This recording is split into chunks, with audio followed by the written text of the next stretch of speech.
Budget पर विशेष जानकारी के लिए हमारे साथ अर्थशास्त्री सुधांशु कुमार जुड़ रहे हैं। आइए उनसे बात करते हैं इस पूरे बजट में वो कैसे देखते हैं। आइए उनसे सवाल करते हैं। जी सुधांशु जी, आपको हमारी आवाज आ रही है? जी जी नमस्कार। सुधांशु जी, जी नमस्कार। सुधांशु जी, इस पूरे बजट को आप कैसे देखते हैं? देखिए, यह बजट बिहार के लिए खास है। खास इस संदर्भ में कह सकते हैं कि यह विशेष वर्ष है। विशेष वर्ष इस संदर्भ में फिर आप कह सकते हैं कि यह चुनाव का वर्ष है।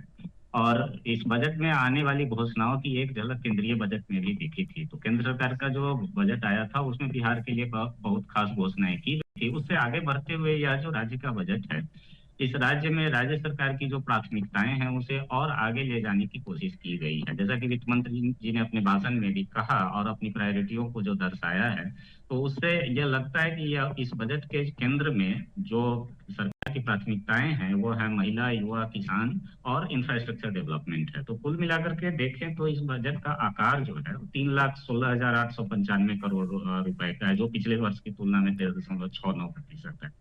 और इसमें से योजना व्यय जो है 1,16,759 करोड़ है, जो पिछले कुछ वर्षों में आप देखेंगे तो 1 लाख करोड़ पर स्थिर था। तो उसमें भी इस साल 16.7% की वृद्धि दर्शाई गई है। बाकी जो बचता है 2 लाख करोड़ वह स्थापना और प्रतिबद्धता व्यय होता है, जिसमें से वेतन के लिए 81,473 करोड़ और पेंशन के लिए 33,389 करोड़।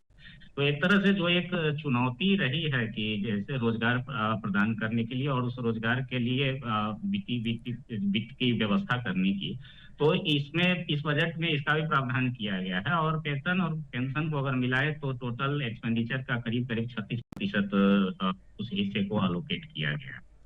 जी। जी सुधांशु जी, दूसरा सवाल है कि ये जो बजट पेश किया गया है विधानसभा में, महिलाओं और छात्रों पर बजट में खास फोकस किया गया है, इसके बारे में क्या कहना चाहेंगे?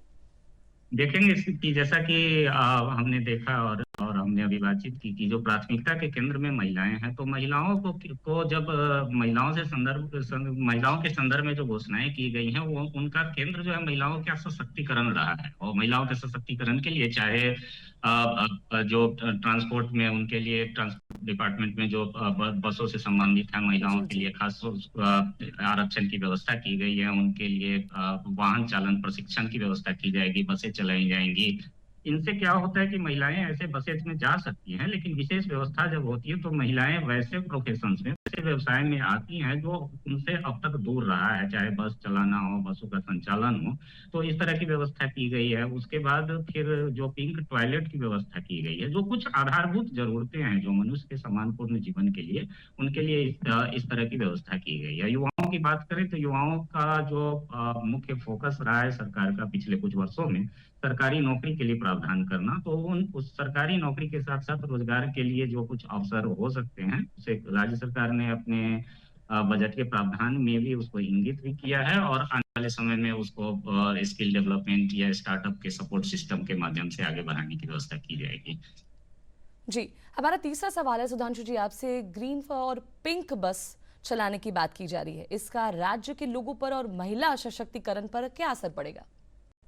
जैसा कि हमने कहा कि महिला सशक्तिकरण को बजट की घोषणाओं के केंद्र बिंदु में रखा गया है, तो जब जब जैसे हमने कहा कि यात्राएं तो महिलाएं किसी बस और अपने साधनों से कर सकती हैं, लेकिन जब कुछ खास बसों की व्यवस्था होती है तो वो उस बस का संचालन भी महिलाएं करेंगी। उनका जो जितना इंतजाम होगा ड्राइविंग से लेकर के मैनेजमेंट तक वो महिलाएं करेंगी। तो वैसे वैसे रोजगार के वैसे अवसर जो अभी तक महिलाओं के लिए सुगम और सहज नहीं रहे हैं, जी उनके लिए विशेष व्यवस्था क्रिएट होती है। तो महिलाएं मुख्य धारा में और जुड़ पाती हैं। साथ ही आपने देखा होगा कि ई रिक्शा या टू व्हीलर से जुड़े हुए चीजों के लिए महिलाओं के लिए, तो ये घोषणाएं पहले जो महिला सशक्तिकरण के प्रयास हुए हैं आपके इसके माध्यम से, जो सेल्फ हेल्प ग्रुप या जीविका के माध्यम से हुए हैं, उससे आगे बढ़ करके इस तरह की घोषणाएं की गई हैं। अच्छा सुधांशु जी, एक अंतिम सवाल आपसे जानना चाहूंगी कि क्या इसका असर चुनाव में भी दिखेगा? बिल्कुल, जैसा कि हमने प्रारंभ में ही कहा कि यह वर्ष बिहार के लिए खास है। अगर बिहार की कुछ भी मांगे होंगी तो केंद्र का ध्यान उसके तरफ आना स्वाभाविक सा है। और इसकी एक झलक हमने केंद्र सरकार के बजट में भी देखा है।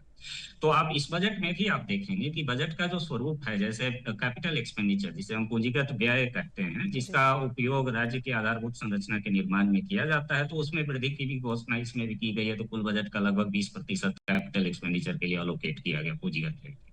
जी केंद्र सुधांशु सरकार जी। ने अपने बजट में कहा कि राज्यों को जी जी ब्याज बिल्कुल रहित बिल्कुल। ऋण की सुविधा दी जाएगी। तो इस प्रकार की घोषणाएं जो होती है, चाहे आपका एयरपोर्ट का की फैसिलिटी, हवाई यातायात की सुविधाओं जी का जी। विकास करना हो, या पुल पुलिया तेज यातायात है, तो चुनाव से संबंधित चीजों की झलक इसमें दिखती है। जी सुधांशु जी, तमाम सवालों के जवाब के लिए बहुत बहुत शुक्रिया, जुड़े रहने के लिए बहुत बहुत शुक्रिया।